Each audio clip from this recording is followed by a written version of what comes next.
আল ফারুক হয়ে গেল। আল ফারুক শব্দের অর্থ হলো সত্য মিথ্যার পার্থক্যকারী। বলেন প্রত্যেকটা মানুষের একটা নামের একটা শানে নুজুল আছে না নাই? বাবু, ময়না, পাখি, টিয়া, শানে নুজুল আছে না নাই? নাম তার উমর, কিন্তু হঠাৎ করে তার নাম হয়ে গেল উমর ফারুক। কারণটা কি জানার দরকার আছে না নাই? দুই ব্যক্তি ঝগড়া লাগছে, এই ঝগড়ার মীমাংসা করার জন্য বিচার নিয়ে গেছে আল্লাহ রাসূলের কাছে। রাসূল সব কিছু শোনেন, বিচার করে দিলেন, তুমি সত্যবাদী, তুমি মিথ্যাবাদী। কিন্তু লোকটা আল্লাহ রাসূলের দরবার থেকে বের হয়ে বলতে যে বিচার মানি তাল গাছ আমার। কথা বলেন, এমন লোক গাওয়ার লোক আছে না নাই? বিচার মানি তাল গাছ, এই বিচার আমি মানি না। সত্যবাদী লোকটা আশ্চর্য হয়ে গেল, বিচার মানি তো সমস্যা নাকি, কার কাছে যাবি? আমি আবু বকরের কাছে যাইতে চাই। চলো আবু বকরের দরবারে। আবু বকর সবকিছু শোনার পরে বলে দিলেন সত্যবাদী লোকটা এই বিচার আল্লাহ রাসূল করছে। আবু বকর বললেন, যেই বিচার আল্লাহ রাসূল করছেন ওই বিচারের ভিতরে কলম ধরার যোগ্যতা ক্ষমতা আমার নাই, বের হয়ে যাও। আবু বকরের দরবার থেকে বের হয়ে বলতেছে, বিচার মানি তাল গাছ আমার, এই বিচার আমি মানি না। এবার বলতেছে, তাহলে কই যাবি? কই উমরের দরবারে যাবো। কাম হইছে নিবার। কথা বলেন, উমরের দরবারে গেলাম। উমর সব কিছু শুনলেন। সত্যবাদী লোকটা বলল, যা হযরত উমর, এই বিচার আল্লাহ রাসূল করছে, এই মানে না। আবু বকর করছে, তাও মানে না। উমর বলতেছে, তারা যেই বিচার আল্লাহ রাসূল করছে মানুষ না, আবু বকর করছে মানুষ না, তোরা দুইটা দ্বারা আমি একটু ঘরের ভিতর থেকে আসি।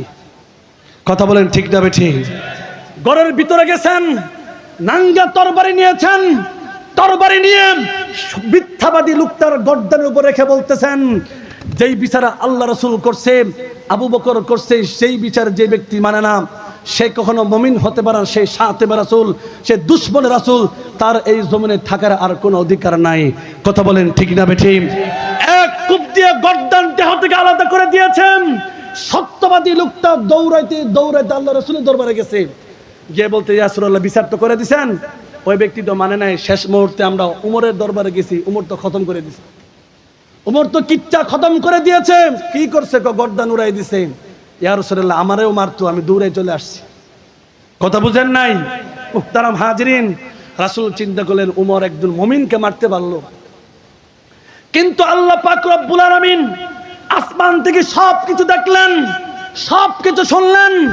আল্লাহ পাক রব্বুল আলামিন নিজের কসম খায় তিনি আয়াত নাজিল করলেন, উমর যে কাজটা করেছে সঠিক কাজ করেছে, কোন মুমিনকে উমর মারে নাই। কথা বলেন ঠিক না বেঠিক? ফালা ওয়া রাব্বিকা, নাম আপনার রবের কসম, আপনার রবের কসম, লা ইউমিনুনা হাত্তা ইউহাক্কিমুকা ফীমা শাজারা বাইনাহুম, ওই ব্যক্তি কখনো মুমিন হতে পারবে না ততক্ষণ পর্যন্ত পরস্পরের ঝগড়ার মাঝে মীমাংসার জন্য আপনাকে বিচারক হিসেবে না মানবে। কথা বলেন ঠিক না বেঠিক? শুধু বিচারক হিসেবে মানলে হবে না, সুম্মা লা ইয়াজিদু ফি আনফুসিহিম হারাজাম মিম্মা কাদাইতা ওয়া ইসাল্লিমু তাসলিমা। ইয়া রাসূলুল্লাহ, আপনি যে বিচার করে দিবেন সেই বিচার সম্পর্কে কোনো ধরনের কণ্ঠাবোধ থাকা যাবে না। ওই সাল্লিমু তাসলিমা, সেই বিচারকে স্বতঃস্ফূর্তভাবে মানতে হবে। কেবলমাত্র সবেমাত্র সেই মুমিন, এছাড়া সেই মুমিন হতে পারবে না। কথা বলেন ঠিক না বেঠিক? মুহতারাম হাজিরিন, সেই দিন থেকে উমরের নাম হলো উমর ফারুক। আল ফারুক, সত্য মিথ্যার পার্থক্যকারী। আয়াতের মাধ্যমে কি বুঝলেন? যেই ব্যক্তি আল্লাহ এবং রাসূলকে মানবে না, কটূক্তি করবে, গালিগালাজ করবে, রাসূলকে নিয়ে ব্যঙ্গচিত্র বানাবে, চরিত্রের বিরুদ্ধে কলম ধরবে, তার সর্বোচ্চ শাস্তি মৃত্যুদণ্ড। কথা বলেন ঠিক না বেঠিক? মুহতারাম হাজিরিন, তারা ছিল আশিক রাসূল। দেওয়ালের ভিতরে লেখে লেখে লেখে বিশ্ব আশিক রাসূল। মুহতারাম হাজিরিন, তুমি বিশ্বে আশিক রাসূল না, তুমি হলো আশিকে শয়তান, আশিকে জিলাপি, আশিকে খিচুড়ি। কথা বলেন ঠিক না বেঠিক? মুহতারাম হাজিরিন, এমন একটা আশিকে খিচুড়ি দরবার সেই মুর্শিদপুরের সেই কুসুমহাটির বাজারে এই দেশের উলামায়ে কেরাম ঐক্যবদ্ধভাবে স্বৈরাচার শেখ হাসিনা দালালি করে যেই খানকা বানিয়েছে, গরু ছাগল ভেড়া বকরির কারখানা বানিয়েছে, সেখানে সেই অবৈধ এবং শিরকের কারখানা, সেই বিশ্ব বাটপারদের কারখানাকে মুসলিম উম্মাহ শেরপুরের উলামায়ে কেরাম নেতৃত্বে ভেঙ্গে ঘুরে দেওয়া হয়েছে। কথা বলেন ঠিক না বেঠিক? মুসলমান, এটার নাম হচ্ছে ঈমান। কথা বলেন ঠিক না বেঠিক? দুইটা ঘটনা আয়াত শানে নজুল বললাম। আসেন বাবু দুখুলিল হারামি মাক্কাতা বিগয়রি ইহরামিন।